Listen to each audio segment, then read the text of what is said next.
Pen. Woo! Here There we go. Boom! Welcome to another edition of Get Found And be seen. Yes, this is the Strike 2 edition. I didn't click live, but now we are live and we are here and ready to give you some great value. And we have a special guest with us, Sarah J. Pitts. How you doing today? I'm good. How are you guys? We are We're great. getting better. We're getting better. Getting better. Like fine wine, getting better with time. Good stuff. Yes, good stuff. So let's take it from the top, as we say with choreography. Take it from the top. We didn't get too far, so we'll just kind of bust through that a little bit. We started out. Let's start with a little background about Sarah. Okay, so I help introverted personal trainers to find their unique brilliance so they can build a meaningful and deeply impactful business. I'm also head avatar coach for Jim Edwards at copyandcontent.ai. There we have it. Where Carl and I met Sarah in the first place. Yes. Wonderful community. Great platform. Copyandcontent.ai. Yes, love it. And so happy to meet you, Sarah, and love seeing your content online and love what you're about. And we're going to talk more about, just videos and websites today. Mm-hmm. So here's another question. So can you tell us about how you do videos in your business? Yeah, videos are not something that come naturally to me usually, unless I'm talking to somebody else like I'm talking to you now. But there's three ways that I generally use video in my business. First is to connect with my own audience through a live weekly show. The second is to grow my audience through talking to other people on their live shows like I'm doing with you now. And the third thing is to coach my students. So obviously everything we do in business these days is online, and it's really simple just to everybody hop on Zoom or StreamYard or wherever it is, and everybody can come to the training even though they're all in different time zones, which is pretty cool. Right. I love it. What's that expression they'd say? The world is flat. And people had different opinions about that, but I think that's a cool comment that people would say. Now, I think it's really cool that I could comment and we could talk where you're at, and you're across the pond. Mm-hmm. If someone's in New Zealand, someone's in Africa, it's so cool. So yes, it is amazing that we can do that, and we don't take it for granted. No, and I think, further to what you just said about the world being flat, I think the world is just a flat screen now. Ooh, that's pretty good. That is. I like that. I like that. That should be a quote. From the tech side, that's pretty cool. Make that a quote. Now, with the whole thing with the whole craze with video, it's not easy for some people. Some people it's easy for. I know for me, being with the entertainment background, sometimes it is easy, sometimes it's not. Can you describe some obstacles and pitfalls or fears that you've tackled when first getting started using videos? Yeah, I mean, I'm quite introverted in nature myself, so I don't feel comfortable being in front of the camera. I'd much rather be behind it. In fact, if you ask my mom for any photographs or videos of me when I was growing up, you won't have any because I just kept running away. So, the thought of having to go live and be in front of people, it was just petrifying to me, which is weird because I've been teaching since I was 13, so that's like over 30 years now. And when I've got my teacher's hat on, I don't mind being on camera so much because I feel confident in what I'm going to say. I know how to deliver it. But when I have to try and promote myself, that's really when things start to go wrong for me. I just feel really uncomfortable with it, even 10 years now on, having been doing it for 10 years. I mean, I tried writing notes and having an outline of what I was going to say. And in my head, I was like, yeah, know exactly what I'm going to say. Hit live, went through the bullet points on the page, couldn't remember a thing. It's like, what was I thinking when I wrote these things down? I start talking about one thing and then can't remember what point was supposed to come next. And then the video's full of me going, or looking at notes that have been post-it notes around the edge of my screen or something like that to try and help me remember. So me just basically looking around the room, which is ridiculous. So now it's more a case of finding ways of making myself feel comfortable so that I can come across more confident and more succinct with what I want to say, because my brain works really slow. So if people ask me a question, I tend to take a while to think about what I want to say. And then so I can lose my train of thought halfway through a conversation. I can say, oh, I was just thinking, and then totally forget what I was just thinking, and that, for me, I'm quite self-conscious about that. So it's about finding ways that I feel more comfortable to be able to do the things that initially are quite frightening for me, kind of scary, not very comfortable. Right. I could definitely identify with that too. It's funny being in the entertainment industry, doing choreography, like succinct choreography, wasn't a strength of mine. So Okay. that's why I got comfortable just being a freestyle dancer. I could do choreography, but let me stick to freestyle dancing. Yeah. But I could still, as a performer, I focus more on being a performer and an entertainer, because that, even if I do the choreography terribly, I could try to make it look good. Mm-hmm. So bringing that into what we do, even with video, I can relate to that. Just you're there and you're trying to get through what you want to say, and you forget. It's like, what? But it's amazing what you talked about as far as finding things that can help you to feel comfortable. And I believe that's what it's about, because if you feel comfortable, you can be able to express yourself in a way that's authentic. And so you could express yourself in a way that can help you to get your points across. And at the end of the day, it's somewhere, like we used to say with choreography, it's somewhere in you. So when you get to that comfortable spot, you're able to communicate well anyway. May not be in the way you plan to, but it still comes out in a way that works for people. Yeah, and I think it helps people to take the extra step outside of their comfort zone a little bit. If the whole idea of being on video is absolutely terrifying, then there's no amount of talking about it or planning that's going to help you press that record button or that live button. But if you find a way that you feel comfortable, like I read stuff, like I make no bones about that. I hate being on video when I'm trying to make a point or I'm not being interviewed or something like that. I'm doing a live show. I absolutely just read what I'm going to say. I can be distracted by people making comments, so I'll answer those afterwards. And I know that about me. So I'm not going to make my life any more difficult just because somebody else thinks I should do things a certain way. If I want to push myself to deliver my message to my audience, then I have to do it in a way that makes me feel comfortable. Absolutely. And then to elaborate a little bit, you said that you feel that you're slow sometimes. Mm-hmm. And I think that's it. I think that might be a misinterpretation. I think that you have so much to say that you want to go through it and make sure that you are being concise, that you are saying your message in a way that can be received, where there are other people who are just like, oh, I want to say this thing, and blah, blah, blah, blah, blah, blah, blah, blah. And then it's like, what do you mean? I don't understand. So I'm that way also. I like to take my time and consider how I'm going to answer a question. So it's not that I'm slow, or I don't think that you're slow. I think that you are just careful about what you want to say. And then also then there's the other side of that. If I have so much to say that I have to kind of sift through it a little bit and say, yeah, this is the one that I want to say more than these other things, because I want to say it all. Yeah. And I think I often wait for a pause in a conversation to say anything back. I'm not one of those people who interrupt somebody because I hate being interrupted, because I've got that conversation going through my head all the time of what I want to say, and I need to get it out before somebody else says something else. So sometimes because of that, if I don't know the people that I'm being interviewed by, or people dump me into can you just come live with me on this thing? I'm like, nope, that's not happening, because I know that I'm not going to come across well, or I feel self-conscious about the fact that I wouldn't come across well. I think a lot of it is in my head.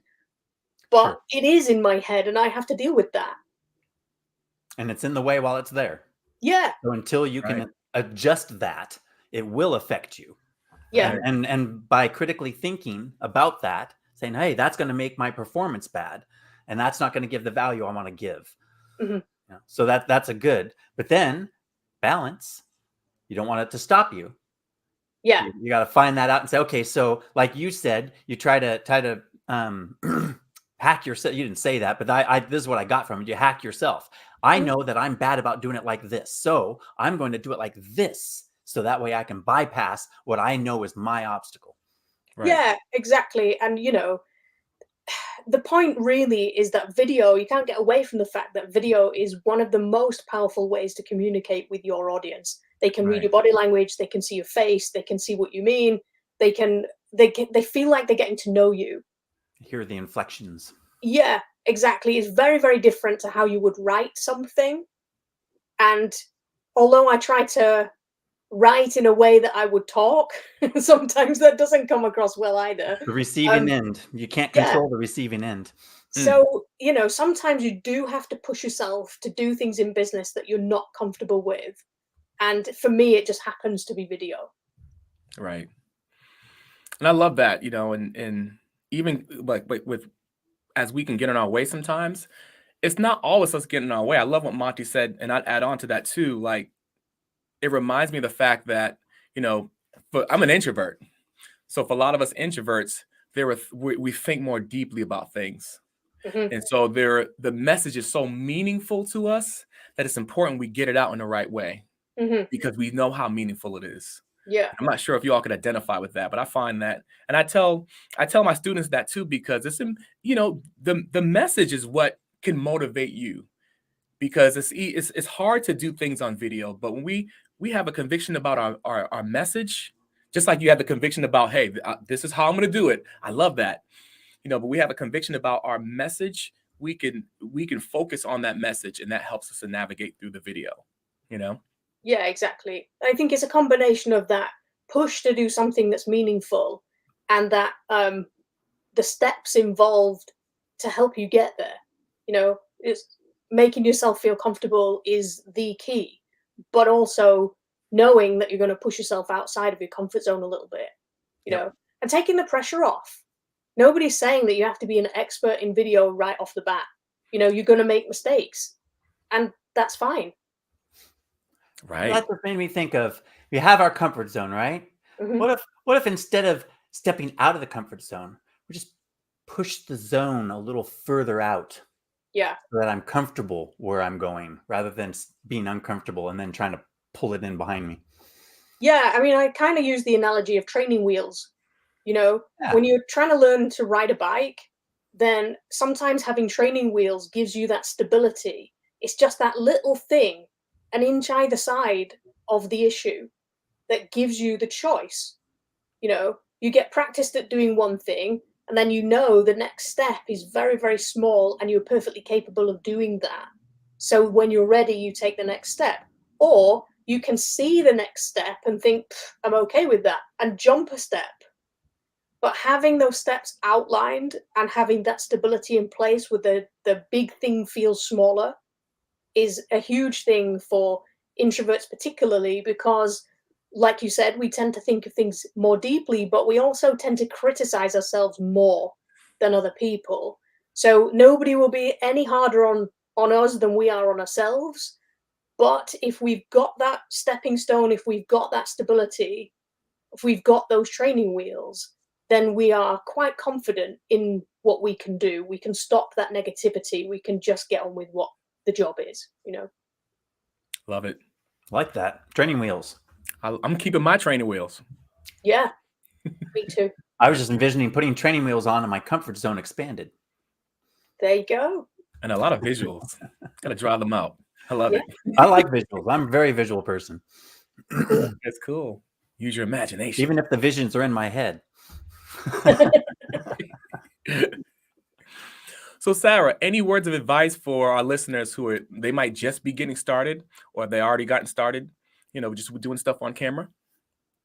Yeah, I just don't beat yourself up about making mistakes. It's how you learn. as kids, we're encouraged to make mistakes because we, when we're learning to walk, we fall down. Nobody says, nobody sits down and explains to us how to walk. We stand up, we fall down, we stand up, we fall down, we stand up, we take a step, we fall down. And we just keep doing things and going, oh no, I don't do it that way because that didn't work like that. And it's the same when we're adults, except adults are terrified of making mistakes. But when you're first starting out on video, it's an absolute myth that if you post something online, the entire world is going to see it. And I think that is quite terrifying for a lot of people who are starting out. But the reality is that they won't. If you don't have an online presence, you'll be lucky if you get 10 views on anything. If you don't have a ready-made audience to be watching what you're doing, then nobody's going to see it. I saw a statistic the other day that said there's 0.07% is the number of people who will see any Facebook post on a page. I'm like, so less than 1% of the people who follow you are going to actually see what you post. So if you've only got 10 people following you, there's only one of them's going to see it. In fact, the likelihood is nobody will see it. So just keep doing it. Keep making those mistakes while there's nobody watching. And then by the time you get good at it and the time you get comfortable with it, and you found those steps to make you feel confident, then that's when those people will be seeing it, because you'll have built that audience. You'll have got, enough following for people to find and like what you're doing. Right. I You love can that. always go back and redo that stuff that you felt you made mistakes on down the road when you're more confident. And people But I think also keeping it just shows people how long you've been doing it and how far you've come. I mean, I didn't even get rid of it. I just been like, here's version 2. Oh yeah, That was 2011. Now I'm 2021. Whatever. Yeah, absolutely. Yeah. No, that's a great point. I was speaking to a client too, and their concern was like, I don't want people getting the same repeated thing. And the truth of the matter is, what they say now, it takes a good 7 times for someone to see your brand or see your vision. You know what I mean? So it takes time anyway. But I love the statistic you gave. And that gives perspective to how you present. It's important. But you can not saying do the same thing every time, but you could do different variations. I think about a relationship. It's like my wife. She asked me to do something. She might ask me 4 different ways sometimes. I'm putting myself out there. I'm doing it. She might ask me 3 or 4 different ways to do one thing, right? Mm-hmm. Or she might say something and then my friends tell me the same thing. Oh, yeah. And I'm like, Teresa, you know what my friend just told me? And it's the same exact thing that she said. I think about those things as analogies. And I think a lot of introverts will relate to that because we're not overly forceful people. We make a point, we talk sense, people listen to us, but when they're not in the headspace to listen, we can say the same thing for years and somebody else will say it, and all of a sudden it's the best thing ever. And you're like, I was trying to tell you that for ages.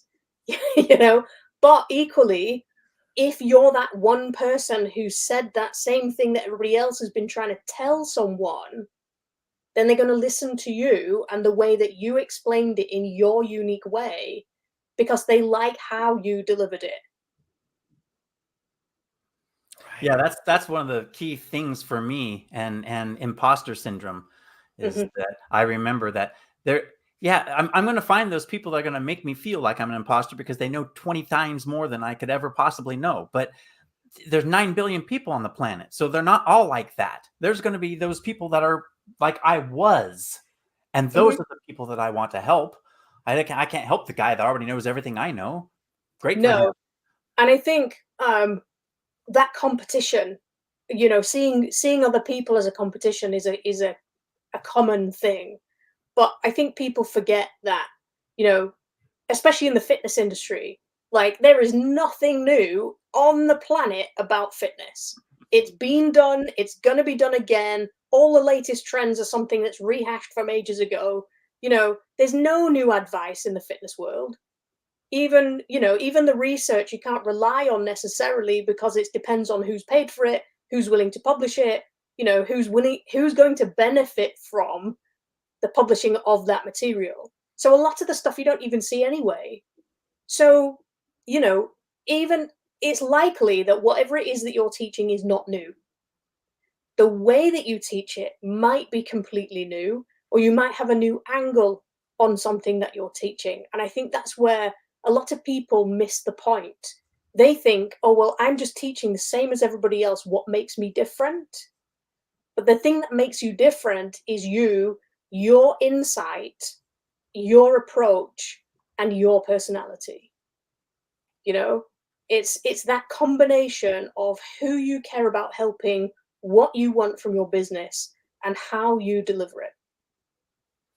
Yep. Well said. Well said. Yes. Whew. So I let's need to- steer back around now, since we've gotten real philosophical, been through Okay. big stuff. But what about websites? What kind of websites do you use? Oh, websites, yes. Yeah, I have been all different sides of the website kind of issue. I didn't know anything about websites when I first tried to put my business online, so I had somebody who was going to build a website for me. I was creating content every week. I was giving him the content to put on. And the idea was that he would get paid when I got paid. So, you know, it's supposed to be a reciprocal kind of agreement. He was a friend. And then he decided to say, actually, no, this is not happening.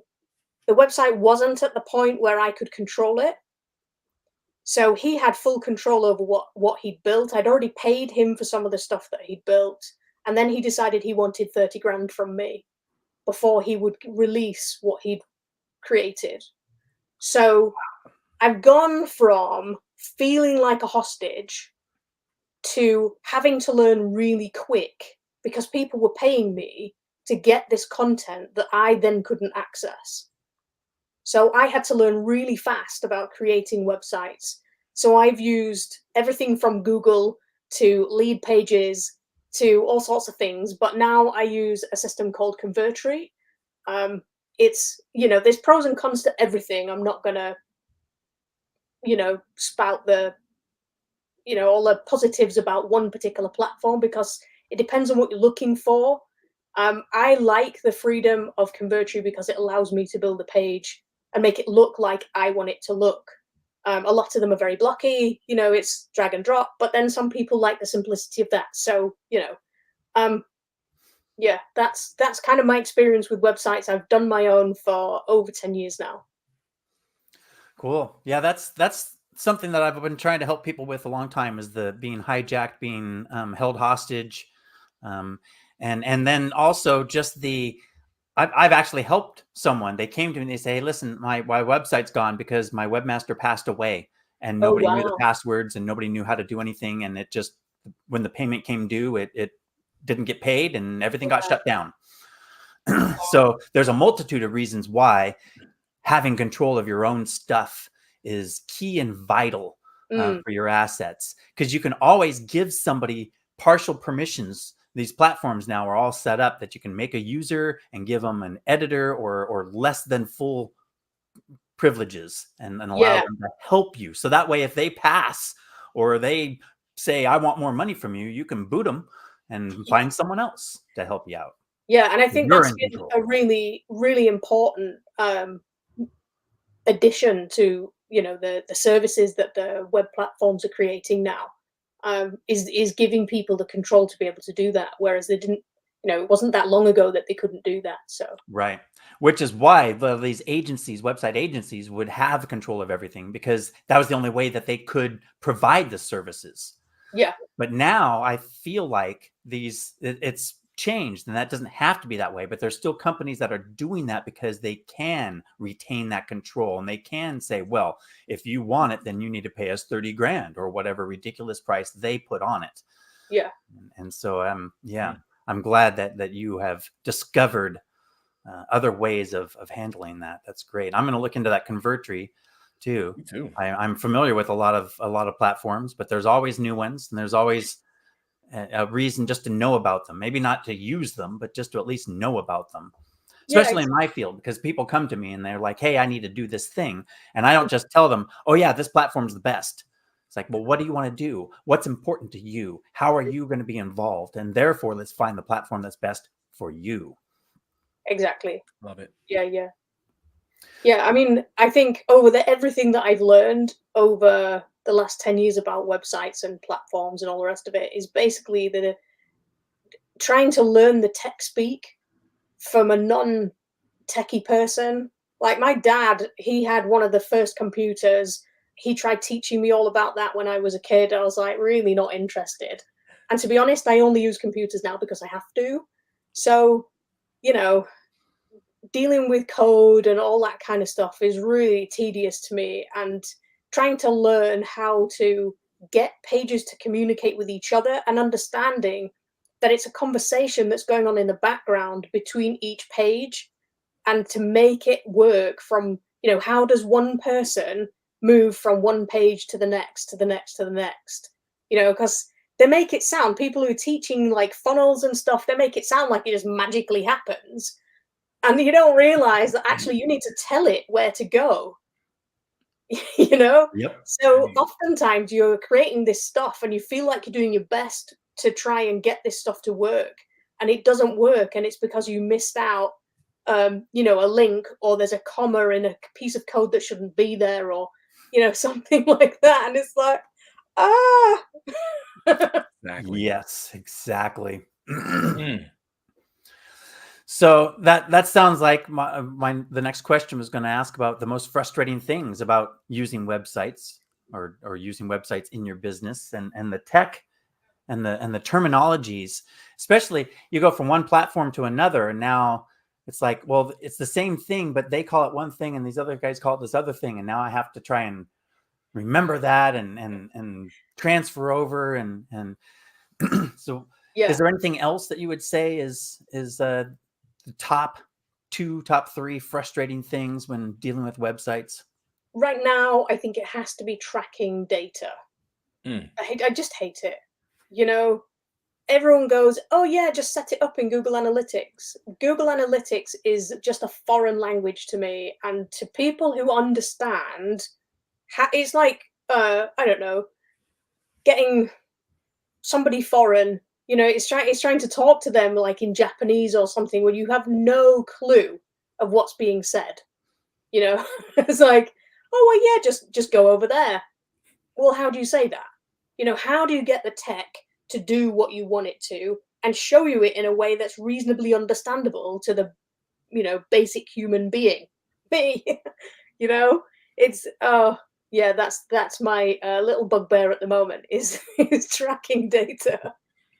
Well, and then like, well, earlier this year, Google changed from Google Analytics to G4 or whatever now, and so I've figured it all out. Not all. I've figured enough of it out to work with it, and now I'm having to start back over and figure it out again. Yeah, and then and it's easy. You just transfer your property over, and it's like, yeah, but it looks different, and the words are different, and what you're doing, and the charts, and it's all different. Yeah, it's all different. And if you don't understand it from a website computer builder's point of view, then I have got no hope. Me neither. Yeah, that's the thing, is that, and I'm not saying that I'm like the expert at website building. I just have enough knowledge that I can do it, and I can help other people walk through it. And with that knowledge, you would think, hey, I can walk through any of this stuff, and I can, but it's not as easy as they say it is. No. And I think that's the thing, isn't it? I mean, we're all subject to this marketing hype. They're all trying to make it sound really, really simple, when actually you need a degree in computer science and, all this other stuff that, let's face it, most marketers don't go online to learn 15 new skills in order to teach what they want to be teaching. If somebody had said that to me, if somebody had said that to me 10 years ago, there's no way I would have been putting my business online. If they said, look, park everything you've learned for the last 20 years, just put it on hold, and then learn how to be a marketer and how to be a graphic designer and how to be a website builder and how to be this and how to be that, I'd have gone, I'm not doing that. I'll just stick to what I'm doing. Thanks very much. Right. Yep. That's real. That's what I've told people a lot, is that, you don't want to to take on a new full-time job. You already have a full-time job. Yes. Exactly. Yeah. Oof. Well, then let's move on to, what about other tactics? What do you have any other tactics that you use to get found and be seen? I don't know. I mean, I'm not very good at outreach, right? The outreach business part of my business is really difficult for me, but I do love helping people. So I try to be as helpful as I can, as much as I can, to whoever I can, whether it's connecting people that I know or showing support to people who I think are doing a great job, you know, and that has led to some really amazing friendships and opportunities for me in business as well. So, you know, it's worth doing. It's just not something that comes naturally to me. Yeah. Well, there's that full-time job thing again. It's like, oh, I'm doing my thing. Oh, now I need to do this other thing. How Yeah. much schooling, how much education, how much practice, how much trial and error, how much failure until I actually succeed at this. That's Yeah. intimidating to add on to that full-time job position. So that's Yeah. where us solopreneurs struggle oftentimes, trying to put on all those different hats. Oh yeah. And when your approach to something is quite new or it goes against the supposed common sense of the industry, then the expectation of rejection is so high that Right. it just puts you off before you even start. You Right. know, I remember I pushed myself to go through, you know, posting in other people's groups and, you know, all this kind of stuff. And I was posting in a friend's group about triathlon and injuries because that was my background before. And this lady came on and she was like, "Oh yeah, I think we're kind of talking about the same thing. We should jump on a Zoom call." So I did. I, you know, took the brave step of talking to somebody that I didn't know, and she talked at me for so long, belittling me and what I was doing, even though she didn't know what I was doing. Um, she did it for so long, it took me 20 minutes to tell her I needed the toilet. Wow. 20 whole minutes to get a word in to Mm. tell her that I had to go. You know? And I'm just And like, when you have an experience like that, it's really difficult then to get back up and do it again. yeah, And this is where I found, you talk about tactics. I think that's where doing something that makes you feel comfortable and confident comes from. Right. Because I had that experience, and honestly, it took years for me to recover from that. Yeah. You know, to put sure. myself in that position again was Right. just something I wasn't prepared to do. Right. So now I write articles for other people.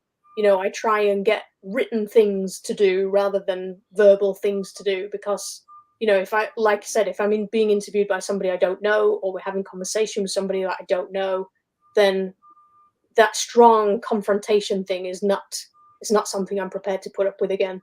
You Right. know, Right. Right.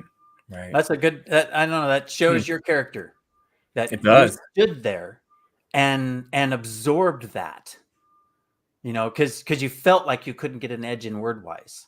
Although now I feel like you may have grown and you would just hit the button, click, bye bye. disconnect. I don't need to listen to you any longer. No. Right. Yeah. But Right. being an introvert, we are so concerned about everyone else's opinions about us that even that one individual person that you didn't know that you just met on Zoom, you were absorbing what she was giving you. And even though it was negative and making you feel bad and was setting you back, that's just part of that introvert personality. And Yeah. I know that feeling. And I'm, even to this day, I have to remind myself, no, you are in control of your own self. And if someone is giving you information that you don't like, you can walk away. Yeah. Right. Yeah. Right. I Now, think that's another tactic really, is to let those people trip themselves up. You know, if they're being negative, if they're being nasty, if they're being publicly horrible to somebody else, don't get involved in their negativity. Don't verify their criticism with a response. Let them trip themselves up. They will show everybody else how horrible they really are, and people will stop listening to them. Emotion propagates emotion.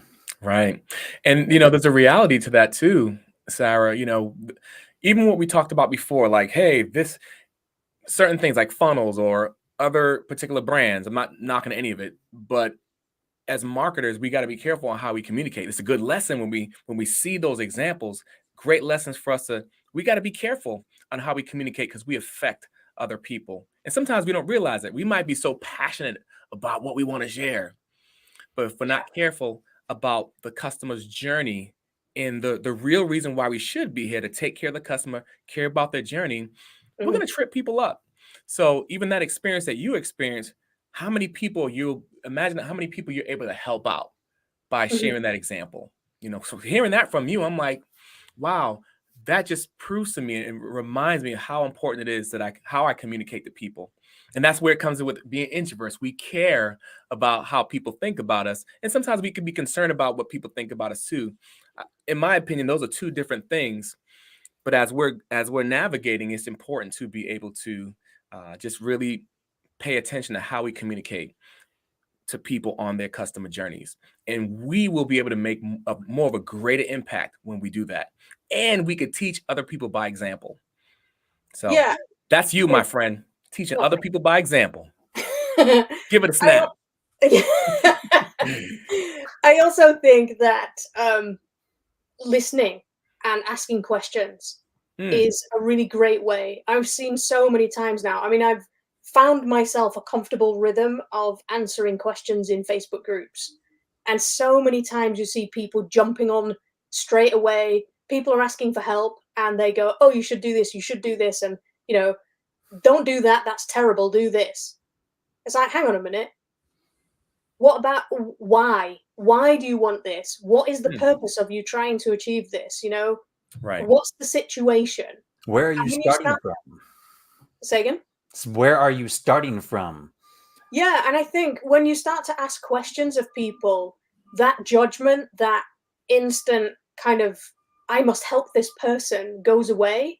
It's like, hang on a minute, you tell me what you're struggling with, you know, and then we'll get more information about the situation. Then we can help a little bit more. Absolutely. You know, and people see that. People see you asking insightful questions. They see you stopping, pausing, and, you know, not trying to solve the issue straight away. And some people will really appreciate that. And the people that are watching in the background, the other introverts, the people who are in those groups that are not engaging, because they don't want those people to dive on everything that they say. Right. When they actually see somebody who's thoughtful and helpful, then they feel a little bit more confident to say something. Right. Right. So important. I don't know. For me, when I hear, actually, I see you and Monty. You're both like that, and that inspires me. But when I hear people talk about that, that just inspires me and gives me hope. You know, I love doing what I do, but when I hear people genuinely thinking, you know what, I'm going to take time to listen to what the customer needs, and I'm going to be able to help them out in that way. That's practicing empathy. So for me, that gives me hope, and that inspires me to do what I do. Yeah, and I think that's one of the reasons why Jim has me as one of his avatar coaches, is because I find it really easy to put myself in other people's shoes. You know, I know how it's almost like I feel it to myself. Like, I can't watch horror films or surgery or anything like that because I feel like it's happening to me. And to a lot of people, that sounds crazy. It's like, it's on the TV screen. How can that scalpel feel like it's cutting you? But it feels like that to me. So when somebody explains to me the type of customer that they're trying to talk to, it's quite easy for me to put myself in that situation, you know, and be like, right, okay, your ideal customer has had a really terrible day. They're sat on the sofa at the end of the day, really frustrated about something. What is it that they are frustrated about? And it's painting that picture of that human being in an in a lifestyle setting, rather than trying to imagine to fill out a box on a page, or something like that. It's bringing that human element to it and putting yourself in those people's shoes. And I think it's really hard to do when you know so much about your topic. It's really helpful. I mean, loads of people say to me, yeah, but you don't know anything about what it is that I'm teaching. I'm like, good. Because I come to it from a total beginner's background. Mm. I can ask questions that you've totally forgotten you know the answers to. Explain to me what you mean about this. Explain to me what you mean about that. And I write those things down and say them back, and they're like, that's totally it. I know, that's what you said. Wow. Yep. It's a great skill. Yeah. Sarah is a wonderful coach. I'm very, very pleased at all the times that we have spent time together and gone through any of that type of stuff. Which kind of brings me around back. You mentioned something up at the beginning. So could you explain more about your concept of unique brilliance and how it applies to finding success in the personal training industry? Yeah, I mean, like, every personal trainer goes through the same qualifications. They come out of it knowing exactly the same stuff. But they don't come out of it knowing who they are or what they want from their business, or the experiences they've had in life that shape their opinions that they now have.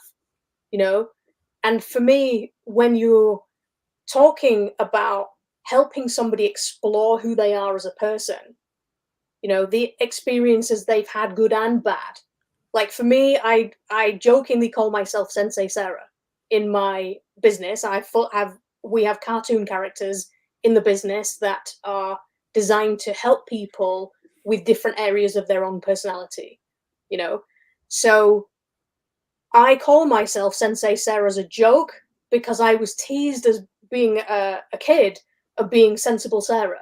It was always everything by the book, and it's those things that actually are your assets. They're your individual personality that, yeah, okay, somebody else as a kid might not have agreed with, or they might have tried to tease you about because they wanted to make themselves feel better. But actually, that's who you are, and when you get to know you, and you get to like you, and you get to trust what you want, then it's easier to put it out there and have other people like those things about you too. And that's really what it's about. I mean, it's the things that you care deeply about. Nobody else can tell you that. You can't read it in a book. You can't learn it from somebody else. There's areas of fitness, or there's areas in the world that you just care deeply about those issues, and when you can find those things, and you can find the things that you're really great at and what your personality is like, then it's easier to find the people who you want to help, and it's easier to find the ways of helping those people too. And when you can build your business around that, then it helps you get out of bed every morning. It gives you the motivation to keep going when things are really tough, because you do have to push yourself to grow personally in business. And if you don't do that, then your business won't go anywhere. So to have that motivation, to have that understanding of who you are and why you're doing what you're doing, it really helps to get you through those tough times. Nice. I like it. Dang, that was good. I mean, heard those concepts before, but I like the unique brilliance, and I like the way that you explained that. That was nice, nicely done. Oof. Know you, like you, and trust. I've never heard it like that. We hear, you gotta know, like, and trust factor. You gotta get people to know you, like you, and trust you. But what about you knowing you, liking you, trusting you? Okay, you know what? I'm gonna camp on that. And then yeah, exactly. That whole, I don't know how to explain that, but you were talking about kids teasing you to make themselves feel better, and identifying that that's you. And so the word that came to my mind was embrace. Embrace that. That is you. And so it was a little more difficult when I was in middle school. We didn't have the internet. There was dinosaurs roaming around, and so when I was teased, because I was an introvert and I was very easily teased and bullied, And yeah, it's so easy to take on those. Well, they're teasing me for these qualities, so I don't like these qualities. Yes. And there's only so many people around. I'm from a small town. I mean, I had 60 people in my graduating class. So all through school, I knew all the same people all the time. And it's very intimidating. But now with the internet, we have access to all of these people who are just like us that we never would have been able to meet before. Yeah. And so now we can embrace that and meet those people and let the other people carry on with their lives. They don't need to hinder us. And they don't need to take any of our attention either. No, exactly. Mm-hmm. Yeah, and it's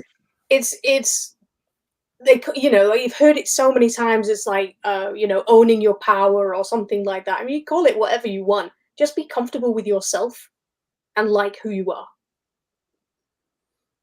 Yep. That's deep. That's real deep. Oh my gosh. Oh, did I not tell you that that's who I am? Well, we know now. If you don't know, now you know. And on top of that, the other people they can learn from. They can watch your example and learn from you. Take that Very to the true. bank. Or Very take that to true. Stripe. Whew.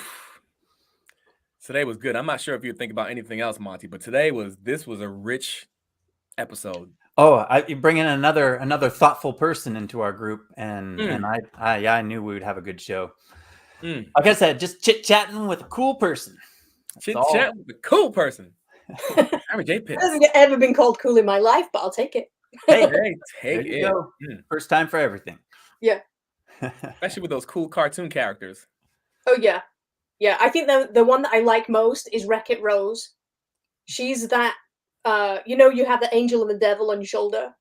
We have Kick-Ass Katie and Wreck-It Rose.